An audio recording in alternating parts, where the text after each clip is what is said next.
Hello and welcome back, ladies and gentlemen, to the Historical Humans Heritage series. And today we are going to be tying back to our previous podcast episode in our most recent heritage, where we're going to be looking at the Taj Mahal, the crowning jewel of the Mughal Empire, and one of the most iconic structures in all of India. I feel like most people around the world have at least heard of it, if not seen images of it. Oh yeah, definitely. The Taj Mahal is definitely an icon in terms of architecture, and honestly, it's probably one of the buildings that people think of when you say India. You think of this, giant white marble mausoleum, Ah, quite and a beautiful thing. that is, yeah, So that's what also, it is. It is built. Oh no, you can go ahead. Sure. oh, I was just gonna make a comment. It's also kind of interesting to me that during World War II, the British and the Indian Raj covered the Taj Mahal in scaffolding that looked like tree cover, so that way it wouldn't get bombed. Oh, that is fun. Yeah, you gotta protect it. This is considered one of the like masterpieces of World Heritage. It was built in the city of Agra from 1631 to 1648 by the orders of the Mughal Emperor Shah Jahan uh, to be built as a tomb for his wife. Um, it is the pinnacle of the Mughal style of architecture and of Muslim architecture in India. Muslim It architecture is in India? How does that happen? well, it's simple. The Mughals, which ruled the northern half of India for a few hundred years, were Muslim, Right, yeah. even though most of their subjects were not. So when you build the royal tomb, it's going to have that kind of iconography. Which is why it It's harkens back to it's fun. uh, a lot of Middle Eastern architecture, a lot of styles. I know one of the main talking points of that influence is these pointed archways that are prominent all over the building. That is a very prominent feature amongst Muslim and Islamic architecture and building styles. Among grand nature of these buildings. Now, one of the interesting things with this building is that a lot of the reliefs, a lot of like the sort of detail work that you can see in a lot of these arches, and just what looks from this distance to be either maybe something grainy or something carved, were in fact inserts for precious Uh-huh. gems Yep, and can we um, guess what that were happened meant to to them?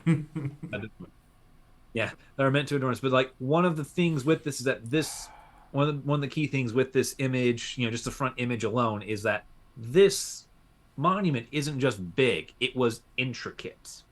Everything was meant to be detailed. Uh, this isn't a pyramid where we're just trying to build the most massive structure we can. We're also taking the time to make sure the entire exterior is uh what's Beautiful, the word? ornate. Decorated. I would use Yeah, or ornate. ornamented. There we go.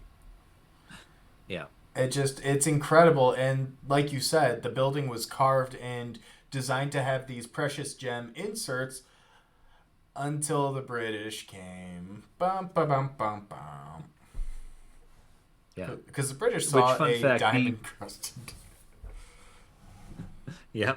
Yeah, fun fact with that. The British are responsible for ending the Mughal dynasty in India. So there's always that.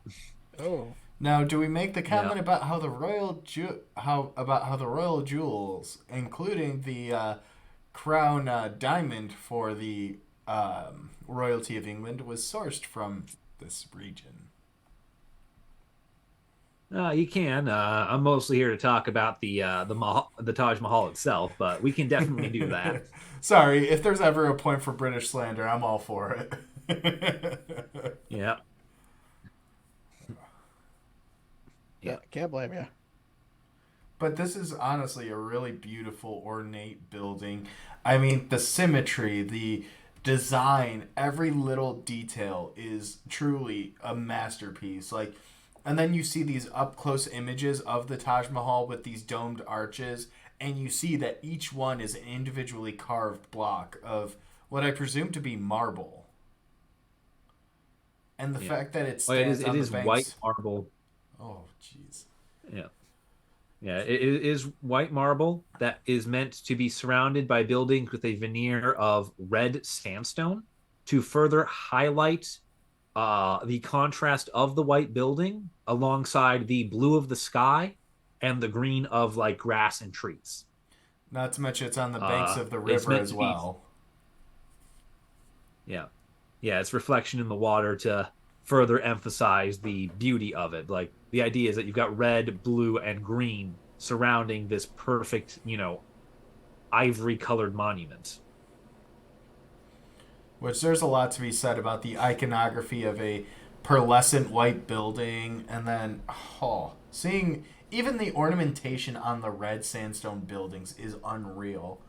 There's an image on here that Yeah, shows one of the archways looks like a coiled rope that was carved into yeah, in relief.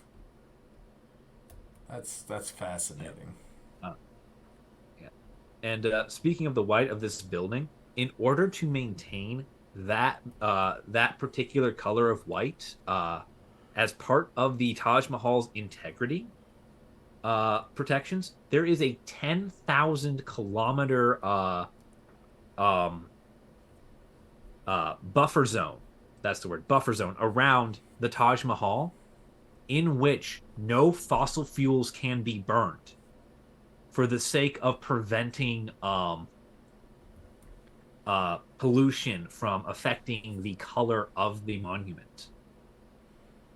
That's Really? really Yeah, interesting. so much so that in 1996, the Supreme Court of India issued a ruling forcing all coal companies to leave the region for the sake of protecting. Like they either had to switch over to using natural gas or leave their facilities.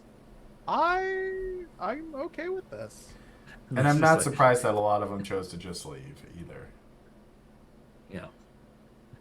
But it's a very fun ruling where like the energy industries are pretty massive, and so seeing them lose to something as often pushed aside as history is always very fun.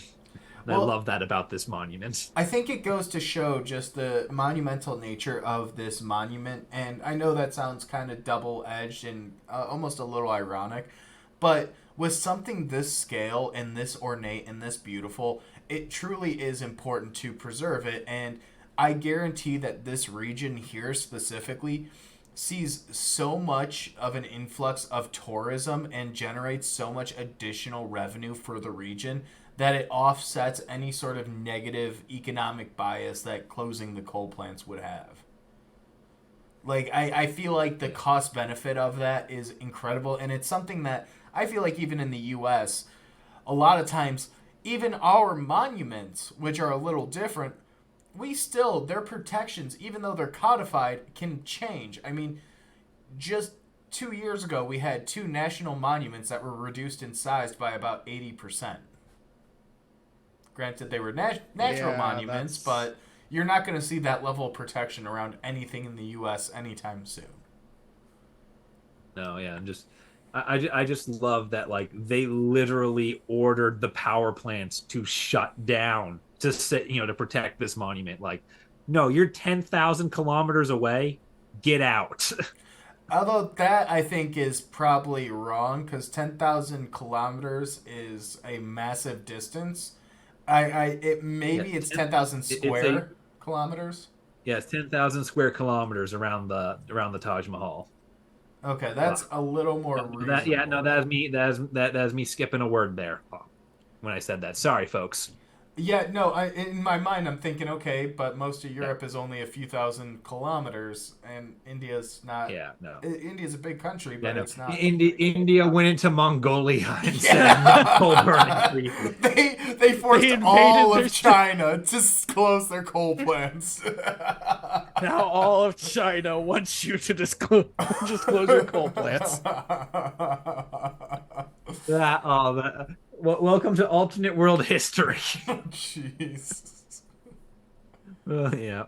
But we figured that this This episode is, would be an interesting tie-in to our previous one because we talked about the sister site to the Taj Mahal, which inspired this masterpiece. We got to see the inspiration last week, and now we get to see the true magnifique masterpiece.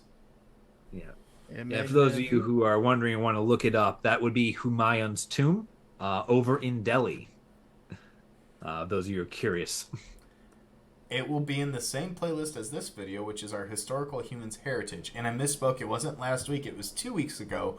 But still, it was very recent in the grand scheme of things. But yeah, thank you guys for watching. I think that's a good point for us to wrap up here. It's a really cool topic. And if you want to see us do a deep dive in the Taj Mahal, be sure to let us know down below. And we'll see you in the next one. Peace.